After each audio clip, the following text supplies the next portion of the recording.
અમદાવાદમાં એર ઇન્ડિયાના પ્લેન ક્રેશમાં વડોદરા કરજણ સાંસરોદ ગામના 2 વ્યક્તિઓના મોત.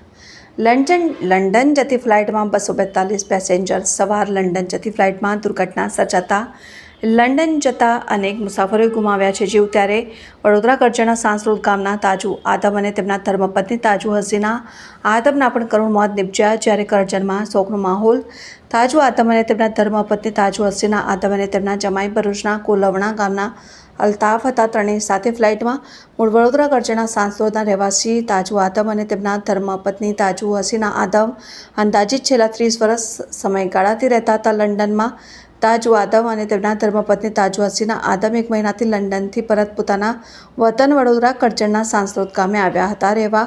1 મહિનો પછી વતનમાં રહી લંડન પરત જવા એર ઇન્ડિયા એરલાઇન્સમાં ટિકિટ બુક કરાવી જતા હતા લંડન.